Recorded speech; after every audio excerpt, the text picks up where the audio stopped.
Assalamualaikum warahmatullahi wabarakatuh. Hai semua, selamat datang di Bedah Buku Podcast.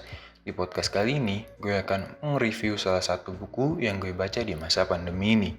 Oh iya, perkenalkan, nama gue Musyafa Iman Rafif dari kelas 12 IPA 3. Jadi, buku yang akan gue review untuk tugas podcast sejarah kelas 12 ini adalah buku menyaksikan 30 tahun pemerintahan otoriter Soeharto. Buku yang berjudul Menyaksikan 30 tahun pemerintahan otoriter Soeharto ini berjumlah 292 halaman dan ditulis oleh Bapak Salim Hadji Said. Buku ini diterbitkan oleh Mizan pada tahun 2016. Nah, Bapak Salim Hadji Said ini terkenal sebagai pengamat dan penulis yang menelurkan banyak buku yang bergenre film, politik, dan militer. Jadi, buku ini membahas tentang awal bagaimana Soeharto menjadi seorang presiden dengan dorongan dan bantuan para mantan Panglima Mandra, yaitu Kingmaker, yang ingin menggantikan Soekarno dengan Soeharto.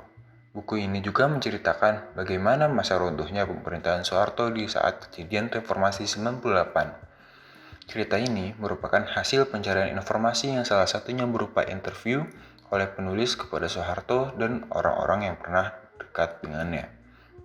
Menjalankan pemerintahan selama 30 tahun bukanlah waktu yang singkat. Butuh kekuatan yang benar-benar solid dari pendukungnya untuk bertahan di atas singgasana pemerintahan. Itulah yang terjadi pada pemerintahan Orde Baru yang dipimpin oleh Soeharto, Presiden kedua Republik Indonesia. Sebagai lazim diketahui, sistem yang dijalankan pada pemerintahan Soeharto dikenal dengan otoriter. Apalagi waktu itu Soeharto didukung oleh tentara yang selalu siap mendukung apa yang diperintahkan pemerintah.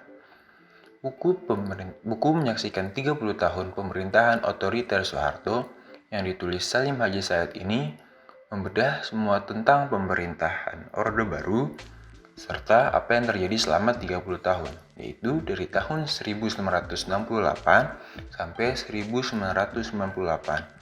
Penulis menjelaskan, modal utama kekuasaan Soeharto adalah dukungan tentara dan kemarahan rakyat pada Partai Komunis Indonesia atau yang bisa disebut PKI.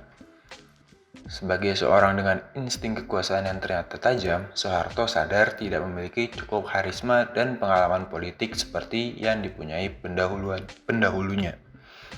Dengan latar belakang demikian, Soeharto yakin kekuasaannya hanya akan tegak dan bertahan jika potensi pesaing di kalangan militer disingkirkan dengan segera. Pemerintahan otoriter pada umumnya didirikan oleh tentara lewat kudeta atau pemerintahan diktator pimpinan tokoh sipil yang berhasil mendapat dukungan militer. Pengalaman Indonesia, pemerintahan otoriter sipil pemimpin Presiden Soekarno adalah jenis pemerintah otoriter sipil dengan dukungan militer. Kerawanan jenis otoriter ini menempatkan sang otoriter banyak bergantung pada militer. Sementara itu, pemerintahan otoriter Soeharto adalah pemerintahan yang pada mulanya dibangun tentara dengan dukungan masyarakat. Soeharto pada awalnya lebih memandang dirinya dan dipandang selaku pelaksana politik aspirasi tentara, sebagaimana dirumuskan oleh gagasan-gagasan yang dikembangkan lewat Seminar Angkatan Darat II di Bandung pada 1966. Inilah penjelasan mengapa Soeharto sebagai presiden jauh lebih mudah menguasai tentara dibanding Soekarno. Soeharto datang dari dalam tentara, Soekarno berasal dari luar barak. Nah, awalnya, mantan Panglima Mandala atau 3 Kingmaker yang berisikan H.R. Darsono, Sarwo Edi Wibowo, dan Kemal Idris membantu Soeharto menjadi presiden dengan cara menyingkirkan kompetisinya yang dicap oleh mereka sebagai PKI atau pendukung Soekarno. Presiden yang dijuluki The Smiling General tersebut berhasil menduduki tahta setelah melewati pertarungan kekuasaan melawan Soekarno. Modal utama kekuasaan Soeharto adalah dukungan tentara dan kemarahan rakyat pada Partai Komunis Indonesia. Setelah kejadian Gerakan 30 September atau yang biasa disebut Gestapo, Soeharto menjadi Presiden Republik Indonesia dan memiliki otoriter. Semakin lama, Soeharto memperoleh banyak kekuasaan dan orang-orang yang dianggap sebagai ancaman dan masalah segera dia singkirkan dengan cara yang cerdik. Bahkan, ketiga Kingmaker yang membantu Soeharto untuk mencapai posisi presiden tersebut disingkirkan olehnya. Salah satu kepala anggota Intel di Indonesia pada zaman Soeharto yaitu Benny Murdani yang awalnya akrab dengan Soeharto bahkan dijadikan pengawal Soeharto, lama-lama disingkirkan olehnya. Benny dijauhkan dari lingkaran kekuasaan dengan pekerjaan yang di luar negeri berupa duta besar. Soeharto kandas dan digantikan oleh B.J. Habibie akibat krisis moneter yang tak dapat dihalau. Ditulis menggunakan sudut pandang jurnalistik, buku ini menggambarkan sosok Soeharto yang tak ubahnya mata pisau. Di satu sisi, Soeharto menunjukkan sikap kurang percaya diri dengan bertindak berlebihan terhadap pihak-pihak yang tak disukai. Di sisi lain, Soeharto adalah seorang yang family man, yang membina keluarganya dengan setia dan seksama. Terus Soeharto ini pemimpin yang dekat dengan petani dan nelayan tanpa dibuat-buat. Jadi kalau menurut gue dukungan dari rakyat bisa jadi dari kedekatan Soeharto ini.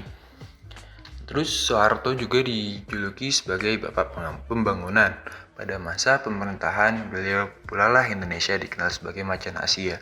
Namanya terus dikenang sebagai sosok yang dicaci sekaligus dipuji. Nah, kembali di saat Soeharto masih menguasai pemerintahan Indonesia atau di saat menjadi presiden, para jenderal secara perlahan akhirnya sadar terhadap taktik dan strategi Soeharto. Namun, Soeharto sudah menguasai posisi presiden yang secara perlahan tetapi ketat mengontrol tentara. Keberhasilan Soeharto mencapai posisi kepresidennya tak lain berkat bantuan 3 kingmaker tadi. Namun nahas, jasa ketiganya justru membuat mereka berakhir tragis. Sebagai jenderal yang punya insting politik canggih, Soeharto tahu riwayat hidup Kemal, jenderal seperti Kemal Idris itu. Bagi Soeharto, keberadaannya di Jakarta hanya akan membahayakan kekuasaan sang presiden. Soeharto melepaskan jabatan Panglima Kostrad dan mengirim Kemal ke Makassar sebagai Panglima Komando Wilayah Pertahanan, lembaga yang baru saja diciptakan tanpa wewenang yang jelas. Sarwo Edi ditugaskan ke Medan sebagai Pangdam dan Darsono ke Bangkok sebagai duta besar.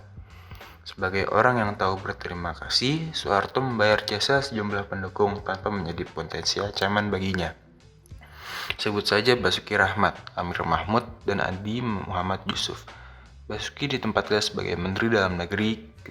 Nah, ketika Basuki mendadak wafat di kantornya, Amir Mahmud kemudian dipromosikan menggantikan almarhum Jenderal Basuki. Sementara Yusuf diangkat Soeharto sebagai pemimpin ABRI. Tak hanya itu, Soeharto juga mengangkat Benny Murdani yang akhirnya dia singkirkan juga ke posisi Panglima ABRI. Padahal Benny tak memenuhi syarat sebagai pemimpin tertinggi tentara.